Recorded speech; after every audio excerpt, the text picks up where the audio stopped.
ಬೆಳಗಾವಿ ಜಿಲ್ಲೆಯ ನಿಪ್ಪಾಣಿ ನಗರದ ಚಿಕ್ಕೋಡಿ ರಸ್ತೆ ಬಸವೇಶ್ವರ ಚೌಕ್ ಬಸ್ ನಿಲ್ದಾಣದ ಹಿಂಭಾಗದಲ್ಲಿ ಸುಮಾರು ವರ್ಷಗಳಿಂದ ಇಲ್ಲಿ ದೊಡ್ಡದಾದ ಒಂದು ತಂಬಾಕು ಗೋಡಾನ್ ಇದೆ. Shah Chaganlal Ugarchand Akkolkar L2 number tobacco commission agent Nippani L5 number ಇವರ ಹೆಸರಿನಲ್ಲಿರುವ ಒಂದು ಬೃಹತ್ ಮಟ್ಟದ ತಂಬಾಕು ಗೋಡಾನಿಂದ ಇಲ್ಲಿ ವಾಸಿಸುವ ಸುತ್ತಮುತ್ತಲಿನ ಪ್ರದೇಶಗಳಲ್ಲಿ ಜನರಿಗೆ ತುಂಬಾ ಸಮಸ್ಯೆ ಬರ್ತಿವೆ ಹಾಗೂ ವಾಹನ ಸವಾರರಿಗೆ ಮತ್ತು ರಸ್ತೆಯಲ್ಲಿ ಓಡಾಡುವ ಸರ್ವಸಾಮಾನ್ಯರಿಗೆ ಕಣ್ಣುಗಳು ಉರಿಯುತ್ತಿವೆ. ಕೆಮ್ಮು ಸೇರಿದಂತೆ ಜೋರಾದ ಟಸ್ಕೆ ಬರ್ತದೆ. ತಂಬಾಕು ಗೋಡಾನ್ನಿಂದ ಬರುವ ಧೂಳು ಮತ್ತು ದುರ್ವಾಸನೆಯಿಂದ ಗಬ್ಬೆದ್ದು ನಾಡ್ತಿದ್ರು ಇವರಿಗೆ ಇದನ್ನು ಯಾರು ಪ್ರಶ್ನಿಸಿರೋದಿಲ್ಲ. ಇದರಿಂದ ವಾಯುಮಾಲಿನ್ಯ ಪರಿಸರ ಮಾಲಿನ್ಯ ಸಂಬಂಧಿಸಿದಂತೆ ಜನರ ಆರೋಗ್ಯದ ಮೇಲೆ ಅತಿ ಪರಿಣಾಮ ಬೀರ್ತಿದೆ. ಆದರೂ ಕೂಡ ಸಂಬಂಧಿಸಿದ ಅಧಿಕಾರಿಗಳು ಏಕೆ ಸುಮ್ಮನಿದ್ದೀರಿ, ಇತ್ತ ಕಡೆ ಸ್ವಲ್ಪವೂ ಕೂಡ ಗಮನ ಹರಿಸ್ತಿಲ್ಲ, ಅವರ ಮೇಲೆ ಕ್ರಮ ಕೈಗೊಳ್ಳಲು ಹಿಂದೇಟು ಏತಕ್ಕೆ ಹಾಕ್ತಿದ್ದೀರಿ?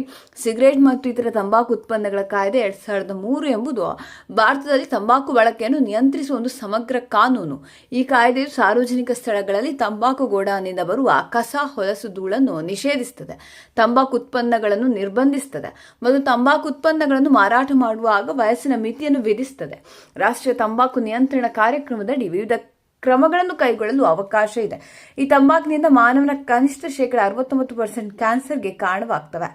WHO ವರದಿಯ ಪ್ರಕಾರ ವಯಸ್ಕರಲ್ಲಿ ಹೃದಯ ಕಾಯಿಲೆ ಮತ್ತು ಶ್ವಾಸಕೋಶದ ಕ್ಯಾನ್ಸರ್ ಸೇರಿದಂತೆ ಗಂಭೀರ ಹೃದಯ ಮತ್ತು ಉಸಿರಾಟದ ಕಾಯಿಲೆಗಳಿಗೆ ಕಾರಣವಾಗ್ತದೆ. ಶಿಶುಗಳಲ್ಲಿ ಇದು ಹಠಾತ್ ಶಿಶು ಸಾವಿನ ಪ್ರಮಾಣದ ಅಪಾಯವನ್ನು ಹೆಚ್ಚಿಸುತ್ತದೆ.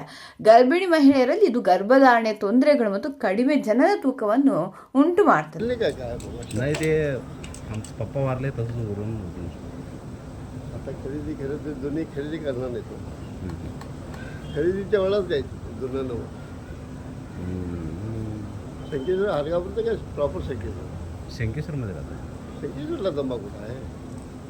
खेड्यात करलेलं रगापूर म्हणून खेडा आहे तिथं हरगापूर ते घेतला नाही ते पेंडिंगमध्ये उरला. आम्ही फोनला ते नाही आता उचललं तर तेच प्रॉब्लेम झाले तसे विचारलं होतं. आता खरेदी नाही, आता प्रोसेस चालू आहे. जे खरेदी केलेलं आहे त्याचं प्रोसेस चालू आहे.